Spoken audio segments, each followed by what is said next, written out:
இயற்கையான டேட்ஸ், பாதாம், பிஸ்தா, cash and honey கொண்டு தயாரிக்கப்பட்ட லயன் டேட் நட் பைட்ஸ். உங்கள் சத்யாவில் இப்பொழுது ஆடி அதிரடி தள்ளுபடி. ஐபிசி தமிழ் நேயர்களுக்கு வணக்கம். இன்று நம்முடன் நேர்காணலில் அரசியல் விமர்சகர் ஜெகதீஸ்வரன் இணைந்திருக்கிறார். வணக்கம் சார். வணக்கம். தமிழக வெற்றி கழகம் ஆட்சி பொறுப்பேற்று கிட்டத்தட்ட 2 மாதங்களை கடந்துட்டாங்க. இந்நிலையில் கொஞ்ச நாளைக்கு முன்னாடி கோவளத்தில் தாவேக்க ஆதரவு கட்சிகள் ஒரு கூட்டத்தை போட்டாங்க. அதுக்கப்புறம் எந்த அப்டேட்ஸும் வரல.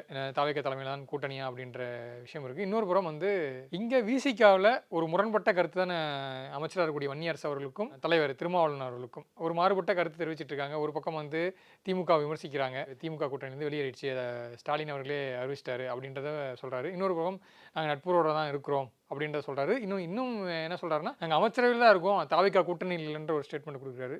இப்போது சமீப காலமாக அன்புமணி ராமதாஸ் தாவேக்கா பக்கம் வர மாதிரியான ஒரு சூழல் இருக்குது, பேச்சுவார்த்தையும் நடந்துட்டு இருக்காங்க. நேற்று திருமாவளவன் அது குறித்து கேட்டபோது சாதிய தொடர்பான எந்த ஒரு அமைப்புகளுக்கும் நாங்கள் ஆதரவு நிலைப்பாடு தெரிவிக்க மாட்டோன்றது ஒரு ஸ்டேட்மெண்ட்டாக கொடுத்துருக்காரு. கம்யூனிஸ்ட் கட்சி அதே போல் வெளியிலேருந்து ஆதரவு தெரிவித்தாலும் இந்திய கம்யூனிஸ்ட் செயலாளர் முத்தரசன் ஒசூர்லேருந்து ஒரு பேட்டி கொடுக்குறாரு, இந்த மண்ணை சேர்ந்த ஒருத்தர் கூட அமைச்சராகலாம் அப்படின்றது ஒரு ஸ்டேட்மெண்ட்டாக கொடுக்குறாரு. என்ன நடக்குது தாவேக்கா ஆதரவு கட்சிகளுக்கும் தாவேக்காவுக்கும் இடையில்? அதுங்க, இந்த கூட்டணி அமைஞ்சிருச்சு அப்படின்னா இந்த கூட்டணி எதற்காக? நீங்கள் ஒன்று தேர்தல் தான் இது மையப்படுத்திய ஒரு விஷயமாகணும். கூட்டணினாலே தேர்தல் அப்படின்னு நமக்கு தெரியும். அப்போ எந்த தேர்தலுக்காக இந்த கூட்டணி வரப்போகின்ற இடைத்தேர்தலுக்கா அப்படின்னு கேட்டிங்கன்னா, இப்போ இடைத்தேர்தலில் எங்கெங்கெல்லாம் வழக்குகள் இருக்கோ அதில் இடைத்தேர்தல் நடத்தக்கூடாதுன்னு உயர்நீதிமன்றம் சொல்லிருச்சு. அப்போ நமக்கு தெரிஞ்சு திருச்சி கிழக்கில் மட்டும்தான் இடைத்தேர்தல் உடனடியாக வருவதற்கான வாய்ப்பு இருக்கிறது. அப்போ அதற்கா இல்லை அடுத்து நடக்கப் போகின்ற ஜனவரி மாதத்தில் நடக்கப் போகின்ற நகர்ப்புற உள்ளாட்சி தேர்தல், ஊரக உள்ளாட்சியும் சேர்த்து நடத்தணும், அந்த உள்ளாட்சி தேர்தலுக்காக இந்த கூட்டணியா? இல்லை மூன்றாவதாக 2029 நடக்க போன நாடாளுமன்ற தேர்தலுக்கு அப்படிங்கிறதா முக்கியமான கேள்வி. இதில் எனக்கு தெரிந்து இந்த கட்சிகள் எல்லாரும் ரொம்ப ஆழமாக யோசிக்கிற விஷயம் என்பது 2029 நாடாளுமன்ற தேர்தல். ஏன்னா இந்த லோக்கல் பாடி எலெக்ஷன் கூட லோக்கல் இஷ்யூஸில் நாங்கள் ஒன்று சேர்ந்தோம், நாங்கள் அட்ஜஸ்ட் பண்ணிக்கிட்டோம், ஏதாவது சொல்லிக்கலாம். ஏன்னா லோக்கல் பாடியில் சில நேரங்கள் கூட்டணியில் இருந்தவர்களே கூட பிரிந்து நிற்கின்ற காட்சிகள் பார்த்துருக்கிறோம், ஃப்ரெண்ட்லி ஃபைட்டு பண்ணுற காட்சிகள்லாம் பார்த்துருக்கோம். இடைத்தேர்தல் கட்சியில் இருக்கவங்களே சொந்த கட்சியில் இருக்கிறவங்களே 2-3 பேர் நிற்கிறதெல்லாம் பார்த்துருக்கோம். ஊரக உள்ளாட்சி பொறுத்த வரைக்கும் சின்ன பிரச்சனையே இல்லாதனால யார் நிற்கிறாங்க எது நிற்கிறாங்க நமக்கு ஸ்டாட்டிஸ்டிக்ஸாக ஒன்றும் வரப்போகிறது கிடையாது. இப்போ நகர்ப்புற உள்ளாட்சி தேர்தலில் மட்டும் இந்த சிக்கல் இருக்கிறது. பட் ஆனால் இவங்களோட பிரதானமான பார்வை நாடாளுமன்ற தேர்தலில் விஜய் அவர்களின் நிலைப்பாடு என்ன அப்படிங்கிறத முக்கியமான கேள்வி. இந்த கேள்வி ஏன் எழுதுன்னா, விஜய் அவர்கள் பாஜக குறித்து அவர் என்ன கருத்து வச்சிருக்கார்? கொள்கை எதிரின்னு அறிவிச்சார். அதற்கு பிறகு இன்னும் சொல்லப்போனால் கரூரோட சம்பவத்திற்கு பிறகு அந்த கொள்கை எதிரி பற்றி ரொம்ப பேசவே இல்லை. கடைசியாக தேர்தல் முடிகிற அன்னைக்கு, தேர்தல் பிரச்சாரம் முடிகிற அன்னைக்கு பாஜகங்கிறத பேசினார். தேர்தல் அறிக்கையில் 2-3 இடங்களில் பாஜகங்கிறத பேசுகிறார். அதை தாண்டி ஆட்சி அமைந்த பிறகு நிர்வாக ரீதியாக நாங்கள் ஒத்து போவோம், முரண்பட மாட்டோம் சொல்கிறார். அருண்ராஜ் அவர்களும் நாங்கள் கேட்டு வாங்க வேண்டியதை கேட்டு வாங்கிக்கோன்னு சொல்கிறார். இப்படி தான் போகுதே தவிர டீலிமிட்டேஷன்லாம் அதற்கு ஆமாம் கொள்கை ரீதியாக சில எதிர்ப்புகள் இருக்கும். பட் ஆனால் சில எல்லா விஷயங்களும் எதிர்ப்போமா அப்படிங்கிறது இருக்குது. பட் ஆனால் இப்போ நீங்கள் தேசிய கீதம் ஏன் 2 முறை பாடப்பட்டதுன்னு ஒரு கேள்வி இருக்குது. காவேரி சிக்கலில் நீங்கள் இன்னும் வீரியமாக தமிழ்நாடு அரசாங்கம் செயல்பட மாட்டேங்கிறாங்க. 40 டிஎம்சி தண்ணீர் திறந்து விடுன்னு சொன்ன பிறகும் அதற்கு குறித்து ஒன்றும் பெருசாக பேசலை.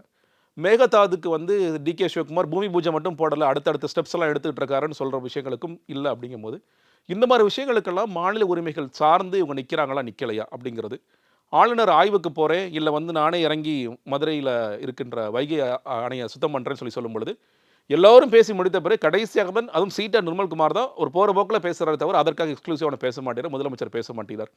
அப்போ இதெல்லாம் வச்சுக்கிட்டு நம்ம பாஜகவை எதிர்ப்பதற்கு இது போதுமான ஒன்றா அப்படிங்கிற கேள்வி திருமாவளவன் அவர்களுக்கு தொடர்ச்சியாக இருக்கின்றது, வீரபாண்டியன் அவர்களுக்கும் தொடர்ச்சியாக இருக்கின்றது. அதனால தான் திருமாவளவன் வித்தியாசமாக இப்போ என்ன சொல்கிறாரு, பாஜகவை எதிர்க்கும் ஒரு புள்ளியில் மதச்சார்பற்ற கூட்டணியில் திமுகவும் இருக்க வேண்டும், தாவேக்கும் இருக்க வேண்டும். அது சில பேர் கிண்டல் பண்ணாங்க, இது எப்படி இங்கே நடக்கும் என்ன சொல்லப்போனால் வைகோ அவர்களே அதுக்கு அவார்டு கொடுக்கலான்னு சொல்லிட்டு பேசினார். இதெல்லாம் நோபல் பரிசு கொடுக்கலான்னு சொன்னார். அதற்கு பிறகு நான் அப்புறம் விட்ரா பண்ணிக்கிறேன்னு சொன்னார். அப்புறம் தோழர் வீரபாண்டியன் என்ன சொன்னார், அவர் சொல்கிற கருத்து சரி, அதை சரியாக புரிஞ்சுக்கணும், நீங்கள் தாவேக்கும் திமுகவும் ஒன்றாக இருந்தால் தான் நம்ம பாஜக வீழ்த்த முடியும்னு சொன்னாங்க. இவங்க எல்லாரும் எப்படி கணக்கு பண்ணுறாங்கன்னா, தாவேக்கு வாக்கு வங்கின்னு ஒன்று இன்றைக்கி இருக்குது, ஒரு 34% இருக்குது, அது கொஞ்சம் கூட குறையலாம், அதெல்லாம் வேறு. திமுக பாஜக எதிர்ப்பு புள்ளிங்கிறது இன்னும் அவர்கிட்ட தான் இருக்குது. ஏன்னா வீரபாண்டியன் ஒரு பேட்டியில் சொல்கிறார், திமுக அளவிற்கு தாவேக்காவே பாஜகவை எதிர்க்கவில்லை அப்படிங்கிறத ரெஜிஸ்டர் பண்ணார். அப்போ 2 பேரும் சேர்ந்தால் தான் நம்ம பாஜகவை எதிர்க்க முடியும், அதுதான் உண்மையான மதச்சார்பற்ற கூட்டணியாக இருக்கும். அப்போ 2 பேரும் சேர முடியுமா அப்படிங்கிறது ஒரு இடம். இல்லை சேர முடியாதுன்னா நம்ம எந்த பக்கம் நிற்கணும்? நம்ம எந்த பக்கம் நிற்கிறோங்கிறத விட்டுருங்க, விஜய் எந்த பக்கம் நிற்பார். நேற்று ஒரு காங்கிரஸ் ஒரு நண்பர்கிட்ட பேசிட்டு இருந்தேன். அவர் சொல்றாரு, சார் விஜய் எந்த பக்கம் நிற்பார் எங்களுக்கே என்ன தெரியல, நாங்கள் விஜய் பக்கம் தான் நிற்கிறோம், அதில் எங்களுக்கு குழப்பம் இல்லை. நாங்கள் வந்து நாடாளுமன்றம் சட்டமன்றம் 30 வருஷத்துக்கு ஏதோ நாங்கள் இப்போ டீல்லாம் போட்டு வச்சிருக்கோம். மாணிக்கதாக்கு ரொம்ப ஒட்டு உறவாடுறாரு, திராவிடத்தை அழிச்சிட்டோங்கிற அளவுக்குலாம் பேசினார். ஆனால் இப்போ 2-3 நாட்கள் சமீபத்தில் பாருங்க கொஞ்சம் அடக்கி வசிக்கிறார். ஏன்னா மேலே இன்ஸ்ட்ரக்ஷன் வருது, ரொம்ப திமுக அட்டாக் பண்ணாதீங்க, பேசாமல் இருங்கன்னு சொல்லி சொல்கிறாங்க, அடக்கி வசிக்கிறார். அப்படி இருக்கும் பொழுது நாங்கள் வந்து தாவேக பக்கம் நிற்கிறோம். ஆனால் தாவேக எந்த பக்கம் நிற்கிதுன்னு எங்களுக்கு பெரிய குழப்பமாக இருக்குது.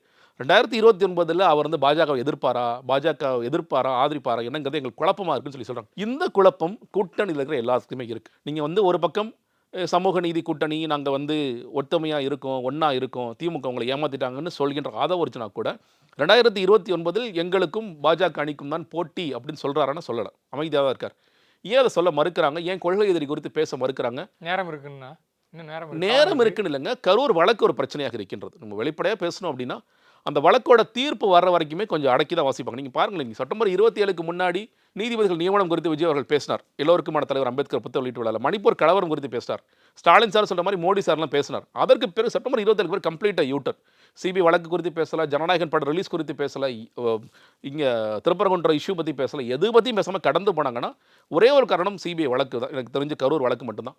அப்போ அது இருக்கின்ற காரணத்தில் ரொம்ப முரண்பட வேண்டாம், ரொம்ப நம்ம போட்டு எதிர்த்துக்க வேண்டாம், கொள்கை எதுன்னு சொல்லிட்டோம் அதோட பேசாமல் விட்டுருங்க. இஷ்யூ பேஸ்டாக இஷ்யூன்னு சொல்லும் பொழுது இப்போ டீலிமிட்டேஷன் மாதிரி இஷ்யூஸ் வந்தால் மட்டும் அதில் பதில் சொல்லுமே தவிர எல்லாத்துக்கும் போய் நம்ம பேச வேண்டாம். நீங்கள் நல்லா யோசிச்சு பார்த்தீங்கன்னா இந்த இடத்துல தான் காங்கிரஸுக்கு ஒரு நெருடலாக இருக்குது, பெரிய நெருடல் இருக்குது. நீங்கள் காங்கிரஸ்ன்னு சொல்லும் பொழுது நீங்கள் வந்து அகில இந்திய தலைமை எப்படி யோசிக்குது, லோக்கல் தலைமை எப்படி யோசிக்குதுங்கன்னா, மாணிக்கம் தாகூரோ இல்லை மற்ற எம்பிக்களாக இருப்பவர்களுக்கோ நமக்கு விஜயோட ஆதரவு இருந்தால் போதும், நம்ம வந்து செயல் த்ரோ பண்ணிடலாம் அப்படிங்கிற ஒரு நிலை அவங்க நிலையில் யோசிக்கிறாங்க. ஆனால் அகில இந்திய தலைமை இது பத்தாது, நிச்சயமாக விஜய் அவருடைய ஆதரவு மட்டும் பத்தாது. ஏன்னா திமுக வந்து ஓட் ஸ்பாயில், இப்போ திமுக ஸ்பாயிலராக இருப்பாங்களா இல்லை திமுக லீட் எடுப்பாங்களா? இப்போ பாஜக எதிர்ப்புங்கிறது யார்கிட்ட இருக்குது, ஆன்டி பிஜேபி ஓட்ஸ் யார்கிட்ட போகும், இல்லை நம்ம 2 பேர் சேர்ந்து பிரிக்கிற ஓட்டில் பாஜக அதிமுக கூட்டணி இருந்துச்சுன்னா அது மேலே வந்துருமா அப்படின்னு நிறைய கேள்விகள் இருக்குது. அதனால் அவங்க கொஞ்சம் யோசிச்சுட்டு கொஞ்சம் அடக்கி வாசிப்போம், தமிழ்நாடு காங்கிரஸ் கூட கொஞ்சம் அடக்கி வாசிக்கும்னு சொல்லி சொல்கிறாங்க. இது போக போக தான் இன்னும் சொல்லப்போனால் இப்போ இடைத்தேர்தலில் ஒரு என்ன ஸ்டாண்ட் எடுக்கிறாங்க, உள்ளாட்சி என்ன ஸ்டாண்ட் எடுக்கிறாங்க, அதை பொறுத்து கூட அப்புறம் கூட மாறும். ஏன்னா திருமாவளவன் நீங்கள் சொல்கிற மாதிரி நீங்கள் ஒரு நாள் 2 நாள் இல்லை, ஒரே பேட்டிலே மாறி பேசுகிறார். ஒரே பேட்டில் ஆரம்பிக்கும் பொழுது ஒன்றும் கடைசியாக முடிக்கும் போது ஒன்று பேசுகிறாரு. கூட்டணியில் இடம் பெற்றோன்னு சொல்லிட்டாரு. ஒரு வாட்டி என்ன சொல்கிறாரு, 2 பேர் சீட்டு வச்சுக்கிட்டு ஒரு அமைச்சர் வாங்கினதால சில பேருக்கு பொறாமையாக இருக்குது, எரிகிறதுன்னு சொல்லி பேசுகிறாரு. அதுக்கப்புறம் திமுக நட்புறவில் இருக்குன்னு சொல்லி சொல்கிறாரு. நாங்கள் இல்லைங்க, அவங்க தான் எங்களை அனுப்புனாங்கன்னு சொல்லி சொல்கிறாரு. ரொம்ப குழப்பத்தில் இருக்காங்க. குழப்பத்தில் சீமானும் உதயநிதியுமே ஒரே மேடையில் அதெல்லாம் சொல்கிறேன். நீங்கள் எல்லாத்துக்கும் ஒரே ஒரு காரணம் தான், பாஜகவை விஜய் வந்து திமுக அளவிற்கு எதிர்க்க ஆரம்பித்தால் இந்த பிரச்சனைக்கு சொல்யூஷன் கிடைச்சிடும். அது எதிர்க்காத காரணத்தினால குழப்பத்திலே இருக்கிறாங்க. ஒருவேளை இப்போ தான் ஆட்சி பொறுப்பு ஏற்றிருக்கோம், ஸோ இப்போ எடுப்புலேயே போய் அட்டாக் பண்ணாங்கன்னா கொஞ்சம் காலம் எடுத்து இப்படி பாருங்களேன், நீங்கள் ஒரு கரூர் சம்பவம் பிரச்சனை இல்லை அப்படின்னா எனக்கு தெரிஞ்ச திமுக அளவுக்கு அவங்களும் எதிர்ப்பாங்க. நான் நிறைய சிமிலாரிட்டிஸ் தான் பார்க்க, தாவேக்கவிற்கும் திமுக நிறைய சிமிலாரிட்டிஸ் தான் தெரியுது. நீங்கள் வந்து பாஜகவை எதிர்க்கின்ற இடத்தில் திமுக மாதிரி தாக்கு ஸ்ட்ராங்காக இருப்பாங்க, ப்ரொவைடட் எங்களுக்கு வந்து கரூர் பிரச்சனை இல்லை அப்படின்னா அவங்க எதிர்க்கல எந்த சிக்கலும் இல்லை. இல்லைனா பண்ணீங்க திமுக சொல்லலாம், நீங்கள் அந்த வழக்கு இருக்குது இந்த வழக்கு இருக்குது மேலேருந்து இடி ரைடுன்னு போங்க. இப்போ அவங்களுக்கு எந்த பயமே இல்லையே, புதுசாக வந்த ஆட்சி, அமைச்சர்கள் ஊழல் செய்கிறாங்களா செய்யலாங்கிறலாம் கொஞ்சம் நாள் கழிச்சு தான் தெரியும், அந்த வழக்கில் தான் வரது கொஞ்சம் நாள் கழிச்சு தான் தெரியும். அப்போ எந்த பயமும் இல்லை, தீவிரமாக எதிர்க்கலாம். மக்கள் ஆதரவு அவ்வளோ இருக்குன்னு அவங்களுக்கு 34% வாங்கி சிஎம் ஆயிருக்கீங்க, அமைச்சரவை வந்து நீங்கள் எல்லாருக்கும் பகிர்ந்து கொடுத்துருக்கீங்க, ஆட்சியில் பங்கு கொடுத்துருக்கீங்க. அப்போ ஒட்டுமொத்த கூட்டணி கட்சியிலும் உங்கள் பின்னாடி நிற்பாங்க. அப்படி இருக்கின்ற போது உங்களுக்கு எந்த பயமே இல்லை, எந்த பயம் அவசியமற்றதான். அப்படி இருக்கும் பொழுதும் எதிர்க்காத ஒரே ஒரு காரணம் இந்த கரூர் வழக்கு மட்டும் தான். அதே சமயத்தில் இன்னொரு நரேட்டிவ் ஒன்று வருது சார். இப்போ திமுக பாஜக கூட கைகோர்க்க போகிறாங்க, அதுக்கான முயற்சிகளை ஈடுபட்டு இருக்காங்க, தொடர்ச்சியாக வந்து தாவேகா சார்பு இருந்து ஒரு இது எடுத்துக்கிறாங்களே, அவங்க தட்டக்கூடாத இடத்துலலாம் வந்து போய் தட்டுறாங்க அப்படின்றதெல்லாம் வந்து இல்லைங்க. நீங்கள் ஒன்றும் இல்லை, இப்போது தொகுதி மறுவரையை மறுபடியும் பாஜக கொண்டு வரதுக்கான வேலைகளை செய்கிறாங்க. இதில் ஒருவேளை திமுக பாஜக ஆதரிக்கிறான்னு வச்சுக்கோங்களேன், அது கன்ஃபார்ம் ஆகிடும். ஆனால் எனக்கு தெரிந்து ஆதரிக்க மாட்டாங்க. இப்போ வந்து ஐயூஎம்எல் காங்கிரஸ்லாம் கூட என்ன சொல்கிறாங்க, நீங்கள் ஆதரிக்கக்கூடாதுன்னு ஸ்டேட்மெண்ட்லாம் விட்டுறாங்க. நான் நீங்கள் எதுக்கு ஸ்டேட்மெண்ட் கொடுக்குறீங்க, அவங்களே ஆதரிக்க மாட்டாங்க. நீங்கள் நடக்க போகின்ற பாராளுமன்ற கூட்டத்தில் தனித்தனியாக உட்காரலாம், தனித்தனி இடங்களில் உட்காரலாம். ஆனால் இஷ்யூ பேஸ்டாக 2 பேரும் ஒரே ஸ்டாண்டு தான் எடுப்பாங்க. அதை சேர்ந்து கைகோத்து எடுக்க மாட்டாங்க, கையை பிரித்து விட்டு தனித்தனியாக எடுப்பாங்க. பட் ஆனால் தொகுதி மறுவரையில் எனக்கு தெரிஞ்சு திமுக 2ஆம் கட்ட தலைவர்கள் யாருக்காவது அந்த ஆசை இருக்கலாம். இனிமேல் என்னங்க நம்ம பேசாமல் பாஜக கூட போகல, என்ன தப்பு இருக்கின்ற 3 வருஷத்துக்கு 4 வருஷத்துக்கு நம்ம பேசாமல் அமைச்சரை கூட வாங்கிட்டு போயிடலாம், நம்ம வந்து வாஜ்பாய் மாதிரி இவருக்கு ஏதாவது பதில் சொல்லலாம் அப்படின்னு சொல்லி நினைப்பாங்க. ஆனால் ஸ்டாலின் அந்த இடத்திற்கு போக மாட்டார். ஏன்னா அவரை பொறுத்த வரைக்கும் பாஜக எதிர்ப்பு புள்ளியை தக்க வைக்கணும். அந்த பாஜக எதிர்ப்பு புள்ளி தான் நம்மளை வந்து உயிர் போட வைக்கும். அதுதான் நமக்கு 2029க்கும் உதவும், 2031க்கும் உதவும் அப்படிங்கிறதுல ஸ்ட்ராங்காக இருப்பார். அதனால் அதற்கான வாய்ப்புகளே இல்லை. பட் ஆனால் தாவேக்கு என்ன பண்ணுவாங்கன்னா, இப்போ வந்து எங்களை எப்படி நீங்கள் பி டீம்னு விமர்சிச்சிங்களோ அதே மாதிரி உங்களை பி டீம்னு விமர்சிக்கிறோம் அப்படிங்கிற விஷயத்தை பண்ணுவாங்க. திமுக அதிமுக சேர்ந்து பாஜகவோட ஆசையோடு சேர்ந்து ஆட்சி அமைக்கிறதுக்கான வேலைகள் பார்ப்பாங்க அப்படிங்கிறத கிளப்பிவிட்டே தான் இருப்பாங்க. அதில் உண்மை இருக்கிறதோ பொய் இருக்கிறதோ, பட் ஆனால் திமுக இந்த மாதிரி நிலைப்பாடு நிச்சயமாக எடுக்க மாட்டாங்க. பட் இந்த ஆஸ்பெக்டில் யோசிச்சு பாருங்களேன், இப்போது பாஜகவோட கூட்டணியில் இருக்கக்கூடிய அதிமுகவுடைய நிலைமையே வந்து மோசமான நிலைக்கு போயிடுச்சு. அதுலேருந்து நிறைய பேர் வந்து தாவேக்காவுக்கு போயிட்டாங்க. அப்பயே பாஜக வந்து அதில் அமைதியாக தான் இருக்காங்க. இப்போது பாஜகவுக்கு மாநிலத்தில் ஒரு வலுவான ஒரு கட்சி தேவைப்படுது. ஆமாம். அண்ணாமலை பிரிஞ்சு போய் தனியாக ஒரு அமைப்பு தொடங்கி அது அரசியல் கட்சியாக உருவெடுக்க போகுது. ஆமாம். ஸோ அப்படி இருக்கக்கூடிய சூழ்நிலையில் பாஜக இங்கே அவங்க மாநில கட்சியாக ஒன்று அவங்களுக்கு தேவைப்படும்ல. ஏன்னா இங்கே பாஜக இங்கே தனித்து ஒரு போட்டிக்கிட்டால் அவங்களுடைய வாக்கு விழுக்காடு வாக்கு சதவீதம் என்னென்னு அவங்களுக்கு தெரியும். அப்படி இருக்கக்கூடிய சூழ்நிலையில் இங்கே அதிமுகவும் பலவீனமாயிடுச்சு.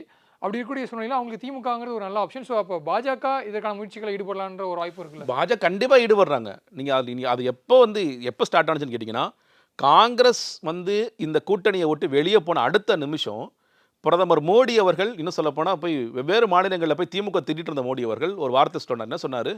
நீங்கள் வந்து பாருங்கள் காங்கிரஸை, தன்னோட உற்ற தோழன திமுக முதல்ல குத்திருச்சுன்னாரு. திடீர்னு என்ன மோடி ஐயா வந்து திமுகக்கு இப்படி பறிஞ்சு பேசுகிறாரெல்லாம் தோணுச்சு நமக்கு. அவர் என்ன கணக்கு பண்ணுறாரு? உங்களை தான் காங்கிரஸ் கழட்டி விட்டுட்டீங்கல்ல, எங்கள் பக்கம் வாங்க, நான் ஹேண்ட் ஷேக் பண்ண நான் ரெடியாக இருக்கேன். அவர் அப்பயே ரெடி. இன்னும் சொல்லப்போனால் இங்கே இருக்கிற பாஜகவும் ரெடி, எல்லோரும் ரெடி தான். நான் மறுபடியும் சொல்கிறது, திமுக அதை வரவேற்று அவங்க எடுத்துக்கிறாங்களான்னா இல்லை. திமுகவில் இருக்கிற சிலருக்கு ஆசை இருக்கலாம், திமுக குடும்பத்தில் கூட சிலருக்கு ஆசை இருக்கலாம், சரி போயிடலாம் நம்ம அப்படின்னா. என்னை பொறுத்த வரைக்கும் ஸ்டாலின் வந்து உதயநிதி ஸ்டாலினுக்கான ஃபியூச்சரை பற்றி யோசிச்சார், தனக்கான ஃபியூச்சரை பற்றி யோசிச்சார், திமுகக்கான ஃபியூச்சரை பற்றி யோசிச்சார்னா அந்த மாதிரியான தப்பான ஒரு முடிவு எடுக்க மாட்டார். திமுகங்கிற பாயிண்ட் ஆஃப் வியூவில் தப்பான முடிவு சொல்ல அந்த முடிவை எடுக்க மாட்டார். அப்படி எடுத்தாருன்னா அது கட்சிக்கு மிகப்பெரிய ஆபத்தாகத்தான் முடியும். இன்றைக்கி வந்து பாஜகவோட ஒட்டா இணைஞ்சிட்டிங்கன்னா, இவ்வளோ நாள் நீங்கள் என்ன பண்ணீங்க? தாவேக்கவை பாஜகவோட பி டீம்னு சொன்னீங்க. நம்ம வந்து என்னைக்கா இன்னும் பாஜகவுடைய விஷயங்கள்லாம் கொஞ்சமாக செஞ்சு கொடுக்குறான்னு சொன்னீங்க. ஆளுநர் அவங்களுக்கு ஆதரவாக இருக்காருன்னு சொல்கிறீங்க. மறைமுக கூட்டணி சொன்னீங்க. இது எல்லாமே அடிபட்டு போகும். இன்னொன்று, பாராளுமன்ற தேர்தலில் இவ்வளோ நாள் எந்த பாஜக நீங்கள் எதிர்த்துட்டு இருந்தீங்களோ அந்த பாஜகவை நீங்கள் வளர்த்து விட்றதுக்கான வேலையில் பார்க்குறீங்க அப்படின்னா இது ரொம்ப எக்ஸ்போஸ் ஆவாங்க. அதனால் அந்த முடிவுகளை திமுக எடுக்காது. நான் மறுபடியும் சொல்கிறேன், பாஜக ரெடி. பாஜக வந்து வாங்க, நம்ம சேர்ந்து இப்போ கூட அமைச்சரவையில் நீங்கள் வாங்க, உங்களுக்கு நான் கூட்டணியில் எத்தனை சீட்ஸ் கொடுக்கணுமோ கொடுக்குறேன் எல்லாமே சொல்லுவாங்க. பட் திமுக அந்த மாதிரியான முடிவுகளுக்கு போக மாட்டாங்க. தொகுதி மறுவரையும் போது அது கம்ப்ளீட்டாக அது உண்மையாக இல்லைங்கிறது தெரிஞ்சிடும். ஸோ இன்னொரு புறம் நான் ஆரம்பத்தில் சொன்ன மாதிரி அன்புமணி ராமதாஸ் பாமக வந்து ஸ்லைட்லி தாவேக்கா பக்கம் வர மாதிரியான வாய்ப்புகள் இருக்குன்றதும் சிலர் சொல்கிறாங்க. அதற்கான வாய்ப்புகள் இருந்தால் திருமாவளவன் என்ன முடிவெடுப்பார்? திருமாவளவன் ஒரு முடிவு எடுத்தாருன்னா அதை ஒட்டி இருக்கக்கூடிய இடதுசாரிகள், ஐயுஎம்எல், ஏன்னா இவங்க எல்லாமே ஒரு சேர முடிவெடுத்து தான் வந்து பேச்சுவார்த்தை நடத்தி தான் வந்து ஒரு முடிவு எடுத்திருக்காங்க. அப்படி வந்தால் அதுக்கான வாய்ப்புகள் என்ன இருக்க போகுது? ஒருவேளை திருமாவளவன் இந்த மாதிரி ஒரு முரண்பட்ட கருத்துக்களோ இல்லை வந்து இந்தியா கூட்டணியில் தாவேக்காவும் இருக்கணும் திமுகவும் இருக்கணும் அப்படின்ற சொல்கிற விஷயங்களோ, இப்போது சமீபத்தில் அந்த துறையோட பேர் மாற்றம், துறையை மாற்றினது வந்து ஒரு அமைச்சர் வரவேற்கிறாரு. திருமாவளவன் அதுக்கு வந்து இல்லை, அதில் வந்து எங்களுக்கு பெரிய உடன்பாடு இல்லைன்றதை ஒரு ஸ்டேட்மெண்ட்டாக கொடுக்குறாரு. ஒருவேளை அன்புமணி ராமதாஸை வச்சு திருமாவளவனுக்கு ஒரு செக் வைக்கிறதுக்கு தாவேக்கா ட்ரை பண்ணுறாங்களா அப்படின்ற ஒரு கேள்வியும் இருக்குல்ல. இல்லைங்க, நீங்கள் அப்படி ஒரு முடிவை எடுத்தாங்கன்னா நீங்கள் சொல்கிற மாதிரி விசிக 2, கம்யூனிஸ்ட் 2 4, ஐயுஎம்எல் 2, கிட்டத்தட்ட 8 சீட்ஸ் காலியாகும்ல. இதில் உள்ளே கொண்டு வரும்னு நினச்சிக்கணும். இன்னொன்று, அமைச்சர்களை தேவையில்லாத சலசலப்பை உண்டாக்கும். அப்போ அந்த மாதிரி முன்னாடி பாமகவுக்கு ஆசை இருக்கிறது. நம்ம மிஸ் பண்ணிட்டோம், இன்னும் சொல்லப்போனால் முன்னாடியே கூட போயிருக்கலாம் அப்படிங்கிற ஒரு யோசனை இருக்கிறது. நம்ம தேவையில்லாமல் இப்போ என்டிஏ கூட்டணியில் போய் சிக்கிட்டோன்னு சொல்லி யோசனை இருக்கிறது.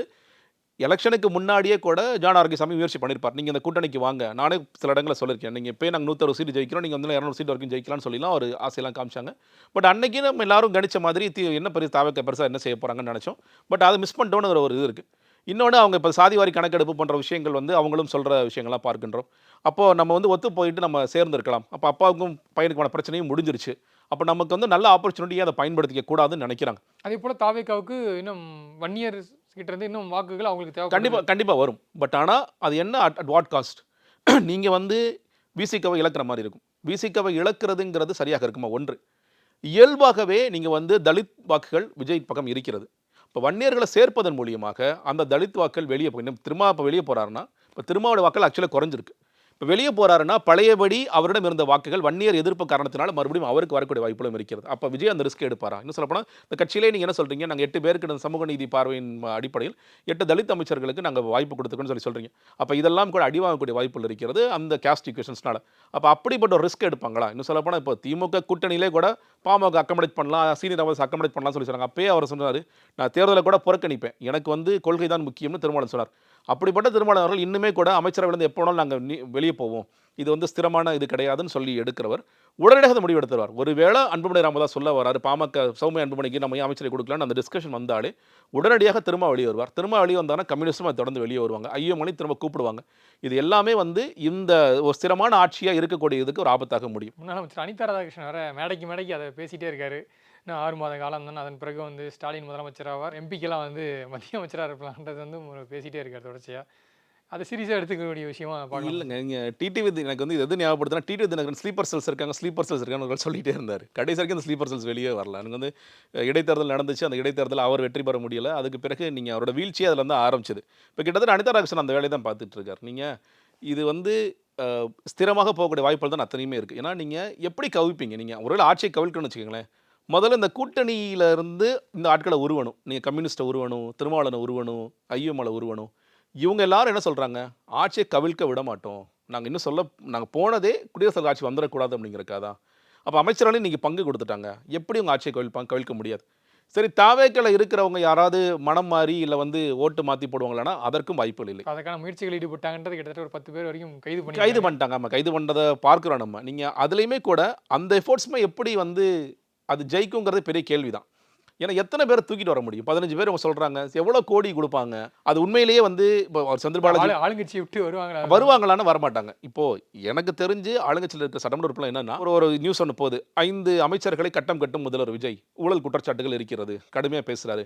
அப்போ இவங்களாம் என்ன யோசிச்சுட்டு இருப்பாங்க? அப்போ 5 பேர் காலியான நம்ம 5 பேர் எப்படி அமைச்சராகலாமா? இப்பயுமே அமைச்சர் ஆனந்த் அவர்கள்ட்ட போய், ஆனால் நான் எவ்வளோ நாளாக மக்கள் இயக்கத்தில் இருந்தேன், சம்மந்தமே இல்லாமல் நேற்று வந்தவனெல்லாம் நீ அமைச்சர் கொடுத்துருக்கியா, இன்றைக்கி புலம்புறவங்க இருக்கிறாங்க, நீ வெயிட் பண்ணுறா, அடுத்த ரவுண்டு ஒன்று இருக்கடான்னு இவர் சொல்லி சமாதானப்படுத்திட்டு இருக்காரு. அப்படி பண்ணவங்களாம் ஆளுங்கட்சியில் நம்ம வந்து பவர்ஃபுல்லாக இருக்கணும்னு நினைப்பாங்களா?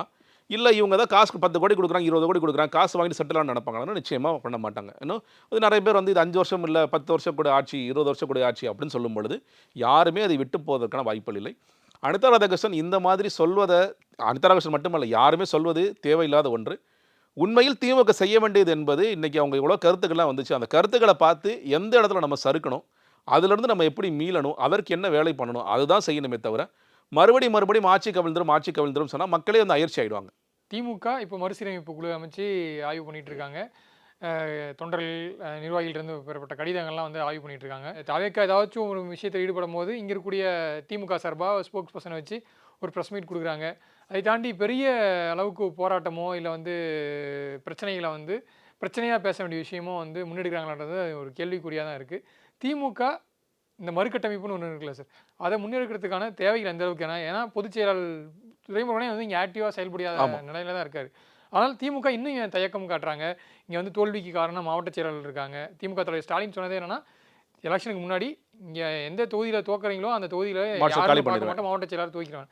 ஆனால் இது வரைக்கும் அந்த மாதிரியான நடவடிக்கைகள் எதுவுமே மேற்கொள்ள. குறிப்பாக சொல்ல போனால் சென்னையில் அவர் சொந்த தொகுதியில் தோக்குறாரு, அதற்கு பொறுப்பு மாவட்ட செயலாளர்னு பார்த்தீங்கன்னா சேகர்பாபு, அவர் மேலேயும் நடவடிக்கை இல்லை. ஸோ திமுக தாவேக்காவை விமர்சிக்கிறதை தாண்டி அவங்க சுய பரிசோதனை எந்த அளவுக்கு பண்ண வேண்டிய தேவையில் இருக்காங்க? இல்லைங்க, சுய பரிசோதனை செய்கிறாங்க. நீங்கள் வந்து ஒவ்வொரு வாட்டி தோல்விக்கு பிறகும் இந்த மாதிரி குழுவெல்லாம் அமைக்கப்பட்டுச்சு.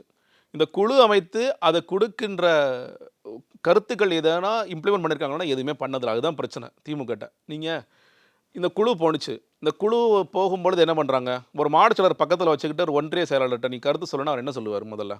அதுவே முதல்ல தப்பு. சரி, அதை மீறி ஸ்டாலின் அவர்கள் நேரடியாக உடன்பிறப்புகள் ஐயன்லாம் கருத்துக்கள் சொல்லு 4.5 லட்சம் கருத்துக்கள் வந்து நான் அவர் தான் சொல்லி சொன்னார். அந்த கருத்துக்கள்லாம் படித்து பார்த்துருந்ததுனாலே அவருக்கு வந்து என்ன சிக்கல், எங்கே சிக்கல் ஏற்பட்டுச்சு, எந்தெந்த மாவட்ட செயலர் நடவடிக்கை எடுக்கணும்னு தெரிஞ்சிருக்கும். நீங்கள் சாம்பிளுக்கு நீங்கள் சொல்கிற மாதிரி சேகர் பாபுக்கு நீங்கள் வந்து அவரோட பவர்ஸை நீங்கள் குறைச்சிருந்தீங்கன்னா கூட பரவாயில்ல, ஏதோ நடக்குதுப்பா, மறுசீரமைப்பு நடக்குது. நீங்கள் இன்றைக்கும் சேகர் பாபு பக்கத்தில் வச்சுட்டு தான் எல்லா விஷயங்களும் செய்கிறார். அப்போ அதில் என்ன பெரிய மாற்றத்தை நீங்கள் எதிர்பார்ப்பீங்க? அப்போ எதுக்காக கருத்துக்கள் கேட்குறீங்க? உண்மையிலே கருத்துக்கள் கேட்டிருந்தீங்கன்னா நீங்கள் இந்த நேரத்துக்கு பல நடவடிக்கைகள் எடுத்திருப்பீங்க. இன்னொரு திமுகவுக்கு வந்து சரியான ஃபைட்டை பிக்கப் பண்ண தெரியலையோன்னு தோணுது. நீங்கள் வந்து எதுக்கு போராடணும், எதற்கு கருத்து சொல்லணும்? நீங்கள் வந்து திமுக செய்தி தொடர்பாளர்களே கூட நான் சில சேனல்ஸில் பார்க்குறேன், அந்த கட்சிக்கு சம்மந்தமெல்லாம் செய்தி தொடர்பாளர்கள் வேறு கட்சியிலேருந்து வந்தவங்களெல்லாம் அவங்க அனுப்பிச்சிட்டு இருக்காங்க. அந்த மாதிரிலாம் காட்சிகள் பார்க்க முடியாது. கண்டென்ட் இல்லாமல் பேசுகிறாங்க, எதை பேசணும் அப்படிங்கிறது கருத்து தெரியல. ரொம்ப இனிமேல் குழப்பத்திலேருந்து மீளாமல் இருக்கிறாங்களோ அப்படின்னு தான் எனக்கு தெரியுது. இந்த நேரத்துக்கெல்லாம் நான் இன்னும் சொல்ல போனால் அவர் 6 மாதம் டைம் கொடுப்பேன்னு சொல்லி சொன்னார்ல, தாவேக்க என்ன தவறுகள் செய்கின்ற முக்கியமான தவறுகளை மட்டும் சுட்டி காட்டிட்டு தங்கள் கட்சிக்குள்ளே செய்ய வேண்டிய மாற்ற வேண்டிய நடவடிக்கைகளை ஈடுபட்டுறதான் திமுக சரியாக இருக்கும். அதை செய்கிறாங்களா? செய்யலை. அரசியல் பர்சலாக செய்தியில் மட்டும் வருது. கனிமொழி அவர்களுக்கு மாநில அரசியலில் பவர்ஸ் கொடுக்க போகிறாங்க. உதயநிதி ஸ்டாலின் வந்து தன்னுடைய இந்த இளைஞரணி பொறுப்பு ராஜினாமா பண்ண போகிறார், வேற ஒரு கட்சிக்குள்ள வர போறாரு. கட்சிக்குள்ள வர போறாரு அப்படிங்கிற செய்திகள்லாம் வருது. இப்போ அதுவே சரியா தப்பா அப்படின்னா இன்னைக்கு சட்டமன்றத்தில் உதயநிதி ஸ்டாலின் எதிர்க்கட்சி தலைவர் ஆக்குனது சரியா தவறா? நம்ம டக்குன்னு ஆக்கிட்டாங்க. அது ஏன் அவர் ஆக்கணும்னு ஒரு கேள்வி இருக்கு. ஏன்னா இந்த பல காரணங்களில் வாரிசு அரசியலையும் மக்கள் வெறுக்கிறாங்க. ஸ்டாலின் அவர்கள் இன்னைக்கு வாரிசு அரசியலாக மக்கள் பார்த்ததில்லை. ஆனால் உதயநிதி ஸ்டாலின் வாரிசு அரசியலாக இருக்கிறான்னு ஒரு குற்றச்சாட்டு இருக்கு. இப்போ மறுபடியும் நீங்கள் திணிச்சுக்கிட்டே இருக்கிறீங்கிறது சரியா? இப்போ நாளைக்கு கட்சியில் வந்து ஒரு முக்கியமான பொறுப்பு எடுக்கிறார் அப்படின்னா கனிமொழிக்கு இம்பார்ட்டன்ஸ் கொடுத்தாலும் அதுவும் அதை நோக்கி தான் சார் வரும். இல்லை, கனிமொழி அட்லீஸ்ட் ஒர்க் பண்ணியிருக்காங்கல்ல, நீங்கள் ரொம்ப வருஷமாக ஒர்க் பண்ணிட்டு இருக்காங்க. சீனியர்ஸுங்கிற அதான் சொல்லலை. ஸ்டாலின் அவர்கள் மேலே அந்த குற்றச்சாட்டு வந்ததே கிடையாது. ரொம்ப சில பேர் வன்மத்தோட ஏதாவது சொல்லிருக்கலாம், அவர் வாரிசு தானே சொல்லியிருக்கலாம். பட் ஆனால் அவர் வேலை பார்த்தார். கனிமொழி அவர்கள் ரொம்ப காலமாக வேலை பார்த்தாங்க, கலைஞர்கிட்ட வேலை பார்த்தாங்க. அதெல்லாம் வேலை பார்த்த பிறகு தான் அவர் நிறைய பேரோட குறை என்னன்னா, அவங்களை எம்பி ஆக்கி நீங்கள் டெல்லிக்கு அனுப்புறீங்க, மாநில அரசியல் அவருக்கு பொங்க கொடுங்க, அவர் சொல்கிற ஆட்களாக ரெக்கமெண்டேஷன்லாம் போடுங்க, அவர் சொல்கிற ஆட்களுக்கு சீட்டு கொடுங்க சொல்லி சொல்கிறாங்க. அது நடக்காமல் இருக்குது. பட் உதயநிதி ஸ்டாலின் மேலே அந்த குற்றச்சாட்டு இருக்குது. வந்தார், நான் அரசியலுக்குள்ள வரமாட்டேன்னாரு, வந்தார், எம்எல்ஏ ஆனார், அமைச்சர் ஆனார், துணை முதலமைச்சர் ஆகிட்டார், அவசர டக்குன்னு அடுத்த ஸ்டெப்புக்கு வந்துட்டார், விட்ட முதலமைச்சர் கூட ஆயிடுவார் போல இருக்குது அப்படின்னு நிலைமையில் இருந்துச்சு. இப்போ மறுபடியும் அவருக்கு இவ்வளோ பவர்ஸ் கொடுக்கணுமாங்கிறது கூட ஒரு கேள்வியாக இருக்கின்றது. சரி, ஒரு வழியில் நான் கொடுக்குறேன்னா அப்படி மறுசீரமைப்பா நீங்கள் மற்ற இளைஞர்களுக்கு என்ன முக்கியத்துவம் கொடுக்குறீங்க? இன்றைக்கி நம்ம பார்க்குற மாவட்டச்செயலாளர்களில் பல பேர் வந்து வயதானவர்களாக இருக்கிறாங்க. நீங்களே விருப்பப்பட்டு போங்கன்னா யாரும் போக மாட்டாங்க. நீங்கள் கழுத்தை பிடிச்சி வெளியே தள்ளாத வரைக்கும், நீங்கள் ரெஸ்ட் எடுத்து தயவுசெய்து ரெஸ்ட் எடுங்க, உங்களுக்குலாம் விஆர்எஸ் கொடுக்குறோன்னு சொல்லாத வரைக்கும் அது நடக்கவே நடக்காது. ஸ்டாலின் அவர்கள் சில கடுமை காட்ட வேண்டிய நேரம் இது. கடுமை கட்டாமல் இல்லை பரவாயில்லப்பா, இந்த குறுநில மண்டலம் இருப்போம், இப்படி தான் இருப்பாங்கன்னு சொல்லி சொன்னீங்கன்னா எந்த இதுவும் மாறாது. இன்னும் இருக்கிறவங்க இப்போ நம்ம அதிமுக கூட்டம் கூட்டமாக போகிறாங்க. அப்போ இங்கே வந்து நமக்கான வாய்ப்புகள் இல்லைன்னு நினைக்கிற இளைஞர்கள் அங்கேயே அடுத்து தாவேக்கில் நம்மளும் போயிடலாம், பேசாமல் அங்கே போய் செட்டில் ஆகலாம்னு நினைப்பாங்க. உடனடியாக இதெல்லாம் அரெஸ்ட் பண்ண வேண்டிய, ஏன்னா ஏற்கனவே உடனடியாக இந்த மாதிரி ஆக்ஷன் எடுத்தால் இப்போ அதிமுக நடக்கிற மாதிரி இங்கேயும் ஏதாச்சும் நடந்துச்சுன்னா என்ன பண்ணுறது? இப்போ கட்சியில் ஒரு சீனியராக இருக்கார், அவரை வந்து இப்போது பதவியிலேருந்து ஒதுக்குனா அவர் போய் தாவேக்கல் ஐக்கியமாகறாருன்னா அப்போ கட்சிக்கு ஒரு இல்லைங்க நான் நிறைவாக இருக்கும். இல்லை நான் சொல்கிறேன், நீங்கள் அந்த இடத்துல நீங்கள் பவர்ஃபுல்லான ஆட்களை கொண்டு வந்தாங்க, அது அது அது ஒன்றும் பண்ண முடியாது, நடக்க தான் செய்யும். நீங்கள் கட்சினா இது வந்து கொள்கை ரீதியான கட்சியை நாங்கள் விட்டுட்டு போக மாட்டோம், அவங்களே வழிவிடணும். வழிவிடாத நேரத்தில் நீங்கள் புதிய மாவட்டச்செயலாளர்களை இளைஞர்களை கொண்டு வரணும். இப்போ நீங்கள் ஏன்னா இப்போ கட்சி அடுத்து வந்து எதிர்கட்சி தலைவராக உதயநிதி ஸ்டாலின் வராரு, அப்போ அது அவருக்கு தகுந்த மாதிரி ஆட்கள் வேணும்ல. நீங்கள் ஒரு பக்கம் ஜென்சிக்கான கூட்டங்கள் நடத்துறீங்க, ஜென்சி கிட்ஸ் உள்ள வரணும்னு சொல்லி சொல்கிறீங்க, அந்த அரசியலை பேசுகிறோன்னு சொல்லி சொல்கிறீங்க. ஆனால் உட்கார்ந்து இருக்கிற ஆட்கள்லாம் பழைய ஆட்களாக இருப்பாங்க. அந்த நபர்கள் வந்து நான் அந்த போஸ்ட்டை கெட்டியமாக பிடிச்சிட்டு விட மாட்டேன்னு சொல்லி சொன்னால், நான் ஒருத்தர் மேலே இல்லை, நீங்கள் ஒட்டுமொத்தமாக எந்தெந்த மாவட்டத்தில் நடவடிக்கை எடுக்கணுமோ அந்த நடவடிக்கை எடுங்க. இவர் கையில் இப்போ கட்சியை நீங்கள் நான் அதுவும் தப்புன்னு சொல்லி சப்போஸ் கொடுக்க போகிறீங்கன்னா அதற்கு உண்டான நெடுங்காலம் உழைத்த இளைஞர்களுக்கு வாய்ப்பு கொடுங்க. அது வாய்ப்பு நீங்கள் கொடுக்காத வரைக்கும் இது இப்படியே தான் போட்டுருக்கு. ஏன்னா இப்போ பெரிய மறுசீரை போட்டுமே நடக்கலை. அது எதுக்காக கூட்டம் போடணும், எதுக்காக கருத்துக்கள் கேட்கணுங்கிற இடத்துக்கு போயிடணும். என்னை பொறுத்தவரைக்கும் திமுக இப்பொழுது செய்ய வேண்டிய முக்கியமான விஷயம் தங்கள் கட்சிக்குள்ளே நடத்த வேண்டிய மாற்றங்களை நடத்துவதானே தவிர எதிர்க்கட்சி அரசியல் ரொம்ப தீவிரப்படுத்த வேண்டிய அவசியம் இல்லை. இது கொஞ்சம் நாளைக்கு இது இப்படி தான் போகும். எதிர்கட்சி அரசியலை நீங்கள் கொஞ்சம் நாள் கழிச்சு கூட முக்கியமான இஷ்யூஸில் என்னென்ன எடுக்கணுங்கிறது எடுங்க, தீவிரமான போராட்டத்துக்கு கொண்டு வாங்க. இப்போ ஒன்றும் இல்லை, இப்போ காவேரி சிக்கல் இப்போ நம்ம பார்க்குறோம், தண்ணி வரல, நீ கர்நாடகாட்ட நம்ம ஏன் வாங்க முடியலை, இல்லை சட்ட போராட்டம் என்ன பண்ணணும், அதெல்லாம் பேசியிருக்கணும். நீங்கள் மொழி சார்ந்த நீங்கள் வந்து உரிமை சார்ந்த விஷயங்கள் பேசும்பொழுது இதுதான் முக்கியம். விவசாயிகளுக்காக திமுக என்ன தெரிஞ்சு பெரிய போராட்டத்தை அறிவிச்சிருக்கணும். கர்நாடகாவில் தண்ணி வாங்கி கொடுங்க, தமிழ்நாடு அரசாங்கம் என்ன பண்ணுது, மத்திய அரசாங்கம் என்ன பண்ணுதுங்கிற கேள்வி எழுப்பியிருக்கணும். அதை பற்றி பேசக்கூட இல்லை, ஒரு வரி கூட அவங்க இது வரைக்கும் பேசவே இல்லை. மேட்டூர் அணை திறக்கப்படவில்லைங்கிறத கடந்து போகிறாங்க. அதெல்லாம் இந்த மாதிரி முக்கியமான இஷ்யூஸ் எடுக்கிறத விட்டுட்டு நீங்கள் சரத்குமார் இது பண்ணார், அதுக்கான பெரிய போராட்டம் பண்ணி பர்மிஷன், அதனால் என்ன நடந்துச்சு? ஏதாவது நடந்துச்சா? கண்டுக்க கூட இல்லை. தாவேக்கே கண்டுக்கலை, மற்ற மக்களும் பெருசாக கண்டுக்கலை. எந்த ஃபைட்டை பிக்கப் பண்ணணுங்கிறதுல திமுக ஒரு வேளை திணறாங்களோன்னு தோணுது. அதை சரிப்படுத்த வேண்டிய அவசியம் இருக்கிறது. இறுதியாக ஒரு கேள்வி கேட்டுக்கிறேன் சார். இப்போ சமீபத்தில் நடந்த அமைச்சரவை கூட்டம், ஸோ அப்போ வந்து அது முக்கியமான அதிகாரிகள்லாம் வெளியே இருக்க சொல்லிட்டு முதலமைச்சர் வந்து சில ஆர்டர்ஸை வந்து பாஸ் பண்ணதாக சொல்கிறாங்க. என்னன்னா இந்த மாதிரி துறையில் ஒழுங்காக செயல்படாத அமைச்சர்கள் மீது வந்து நடவடிக்கை எடுப்போம், அது யார் என்னென்னலாம் நான் பார்க்க மாட்டேன் அப்படின்ற ஒரு ஸ்டேட்மெண்ட்டையும், அதே மாதிரி இந்த மாதிரி ஸ்கூல்ஸில் போய் இன்ஸ்பெக்ஷன்ற பேரில் போயிட்டு ரீல்ஸ் போடுறதோ இல்லை மற்ற விஷயங்களோ பண்ணக்கூடாது அப்படின்ற விஷயங்களோ சிஎம்ஏ டைரெக்டாக சொன்னதாக சொல்கிறாங்க. இப்போ சில அமைச்சர்கள் நீங்கள் சொன்னீங்களா 5 அமைச்சர்களுக்கு கட்டணம் முதல்வர்ன்றது, ஸோ அந்த லிஸ்ட்டில் வந்து சிலர் இருக்காங்க. ஸோ அவங்களுக்கு வரும் காலங்களில் இந்த ரீசஃபில் அமைச்சர் பொறுப்பு பறிக்கப்படுறதுக்கான வாய்ப்புகள் இருக்குன்ட்டு ஒரு தகவல் ஓடிட்டு இருக்கு. அதுக்கான வாய்ப்புகள் இருக்கா? இல்லைங்க, அதான் சொல்கிறேன்ல, நீங்கள் நடவடிக்கை எடுக்கணும்னா டக்குன்னு எடுத்துடணும். நான் வந்து வார்னிங் கொடுக்குறேன், நீங்கள் வெயிட் பண்ணுங்கள். இப்போது டக்குன்னு எடுத்தால் அதை வந்து ஒரு கட்சியாக ஒரு தவறை ஒத்துக்கிட்ட மாதிரி இது ஆகிடும்ல சார்? இல்லைங்க, இப்போ ஒன்றும் இல்லை, ஜெயலலிதா ஆட்சி காலத்தில் நைட் அமைச்சராக இருப்பார், காலையில் இருக்க மாட்டார், பதிலாம் சொல்ல மாட்டாங்க. ஏன் மாற்றணும் யாருக்குமே தெரியாது. அரசல் புரசலாக செய்திகள் ஓடுமே தவிர என்ன காரணம் தெரியாது. நீங்கள் ஆனால் விஜய் அவர்கள் எல்லாருமே நடவடிக்கை எடுத்துட முடியுமான்னு ஒரு கேள்வி இருக்கிறது. இப்போ நீங்கள் இந்த அரசு வழக்கறிஞர்கள் அப்பாயின்மெண்ட்டில் பெரிய அளவில் ஊழல் நடந்துச்சுன்னு அந்த கட்சியை சேர்ந்த ஞான சௌந்தரி தான் அவங்க தான் போய் புகார் கொடுத்தாங்க. நீக்கிட்டாங்க கட்சி இது என்ன பதில்? அப்போ நீங்கள் உண்மையில என்ன சொல்லியிருக்கணும்? யாராவது விட்டு அப்போலாம் நடக்கலை, நீ நிர்மல்குமாரை விட்டு பேச சொல்லுங்கள். இல்லைங்க அப்படிலாம் நடக்கலைங்க. நிர்மல்குமார் உள்ள போய் என்ன சொல்கிறார், எல்லா மாடு செயலர்களும் காசு வாங்கிட்டீங்கன்னு எனக்கு தெரியும், நீங்கள் இந்த அப்பாயின்மெண்ட்ஸ் எல்லாம் இப்போக்கி நான் போட்டு கொடுக்குறேன், 6 மாதத்துக்கு தான் இது, ஒழுங்காக அவளை பெர்ஃபார்ம் பண்ண சொல்லுங்கள், இல்லாட்டி தூக்கிடுவேன்னு சொல்கிறாரு. ஜட்ஜஸ் சில கோர்ஸில் என்னங்க ஆள் போட்டிருக்கீங்க நீங்கள், பிபிஜிபியாங்க, உங்களுக்கு படிக்க கூட தெரிய ஆட்கள்லாம் நீங்கள் உள்ளே போட்டிருக்கீங்க, நாங்கள் ரிமூவ் பண்ணிடுவோம்னு அவங்க வான் பண்ணுறாங்க.